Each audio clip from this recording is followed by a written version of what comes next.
இன்றைக்கி வீடியோவில் mushroom pepper masala தான் செய்ய போகிறோம். மழைக்கு நல்ல காரசாரமான ரெசிபி இது. டிஃபன் ஐட்டம், ஈவன் ரைஸுக்கு கூட பேர் பண்ணி சாப்பிட்லாம். வாங்க எப்படி செய்கிறதுன்றதை பார்த்துடலாம். இதில் முதல்ல நான் பழமாக 2 தக்காளியை அரைச்சி எடுத்து வச்சுக்கிறேன். அப்புறம் ஒரு பேக் மஷ்ரூமை ஓப்பன் பண்ணி ஒரு பவுலில் ட்ரான்ஸ்ஃபர் பண்ணிக்கிறேன். தண்ணி ஊற்றி நல்லா அலசிக்கலாம். அப்போ தான் மேலே இருக்க டர்ட்லாம் போயிடும். தேவைப்பட்டால் மேலே இருக்க ஃபஸ்ட் லேயரை கூட கட் பண்ணி எடுத்துக்கலாம். இப்போ இதை நான் குட்டி குட்டியாக கட் பண்ணிக்கிறேன்.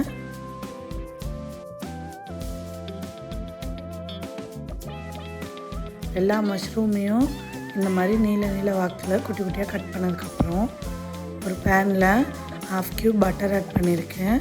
அது கூடவே 1 டேபிள் ஸ்பூன் அளவுக்கு ஆயிலும் ஆட் பண்ணியிருக்கேன்.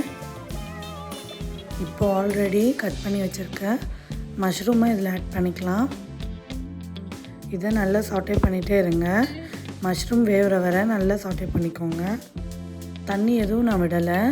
மஷ்ரூம்லேருந்து இறங்கி வர தண்ணி தான் இது வத்துற அளவுக்கு நல்லா சாட்டே பண்ணிட்டா மஷ்ரூம் வெந்துருச்சுன்னு அர்த்தம். அதை தனியாக வச்சுட்டு அதே பேனில் இன்னும் கொஞ்சம் பட்டர், கொஞ்சமாக ஆயில் ஆட் பண்ணிக்கிறேன். இப்போ இதில் ஸ்பைசஸ்லாம் ஆட் பண்ணிக்கலாம்.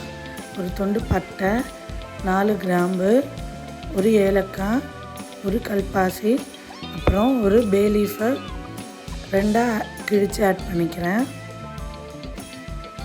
இந்த பிரியாணி ஸ்பைசஸ்லாம் நல்லா வதங்கி அரோமா ரிலீஸ் ஆகிற வரை வதக்கிக்கோங்க.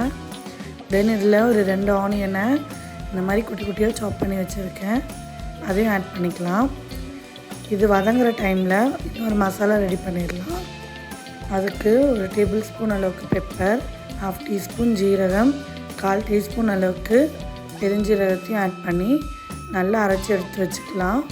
வெங்காயம் நல்லா வதங்கி வந்திருக்கு. இப்போ இதில் 1லேருந்து 1.5 டேபிள் ஸ்பூன் அளவுக்கு ஜிஞ்சர் கார்லிக் பேஸ்ட்டு ஆட் பண்ணிக்கிறேன். ஜிஞ்சர் கார்லிக் பேஸ்ட்டோட ரா ஸ்மெல் போகிற வரை நல்லா வதக்கி விட்டுக்கோங்க. தென் இதில் ஆல்ரெடி அரைச்சி வச்சுருந்தா தக்காளி பேஸ்ட்டை ஆட் பண்ணிக்கலாம். தக்காளி பேஸ்ட்டும் நல்லா வதங்குற வரை நல்லா கலந்து விட்டுக்கோங்க. இப்போ இதில் பவுடர் ஸ்பைசஸ்லாம் ஆட் பண்ணிடலாம். 1 டீஸ்பூன் அளவுக்கு சால்ட்டு, 1/2 டீஸ்பூன் அளவுக்கு மஞ்சள் தூள், 2 டீஸ்பூன் அளவுக்கு சில்லி பவுடர்,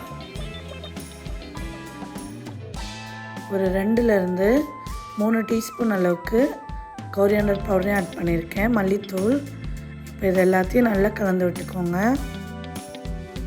இன்பிட்வீன் கரம் மசாலாவையும் ஆட் பண்ணிக்கிறேன். இதையும் நல்லா கலந்து விட்டுக்கோங்க. இப்போ பவுடர் ஸ்பைசஸ்லாம் நல்லா மிக்ஸ் ஆனதுக்கப்புறம் இதில் 1 கப் அளவுக்கு வாட்டர் ஊற்றி நல்லா பாயிலாக வச்சுக்கலாம். நல்லா கொதி விட்டு வர டைமில் லிட் போட்டு க்ளோஸ் பண்ணி வச்சு ஒரு 5 நிமிஷம் போல் வதக்கி விட்டுக்கலாம். அப்போ மசாலாவோட ரா ஸ்மெல் எல்லாம் போயிடும். நல்லா கொதி விட்டு வந்திருக்கு. இப்போ இதில் ஆல்ரெடி நம்ம சாட்டே பண்ணி வச்சுருக்க மஷ்ரூமையும் ஆட் பண்ணிக்கலாம். இது ஒரு 5 to 10 மினிட்ஸ் போல் நல்லா கொதிக்க விடுங்க. தென் இப்போ ஃபைனலாக நம்ம ஸ்டார்டிங்கில் அரைச்சி வச்சுருந்தோம்ல மிளகு, ஜீரகம், பெருஞ்சீரகம்லாம் சேர்த்து அந்த பவுடரை இந்த லாஸ்ட் ஸ்டேஜில் ஆட் பண்ணிக்கலாம். இதை நல்லா கலந்து விட்டுக்கோங்க. இதுதான் இந்த டிஷ்ஷுக்கான மெயின் மசாலா. எல்லாம் நல்லா சுண்டி வந்திருக்கு. மஷ்ரூம் பெப்பர் மசாலா ரெடி ஆயிடுச்சு. இது டிஃபன் ஐட்டமான சப்பாத்தி, இட்லி, தோசை எதுக்கு வேணால் இதை சைட் டிஷ்ஷாக வச்சு சாப்பிட்டுக்கலாம். ஈவன் ரைஸ் கூட நல்லா பேர் ஆகும். மேலே கொஞ்சமாக கொத்தமல்லி இலையை இந்த மாதிரி கிள்ளி ஆட் பண்ணி ஸ்டவ் ஆஃப் பண்ணிடுங்க. அவ்வளோதான், மஷ்ரூம் பெப்பர் மசாலா ரெடி ஆயிடுச்சு. நீங்களும் வீட்டில் ஒரு தடவை ட்ரை பண்ணி பாருங்கள். வீடியோ பிடிச்சிருந்தா மறக்காமல் லைக் பண்ணி சப்ஸ்கிரைப் பண்ணிடுங்க.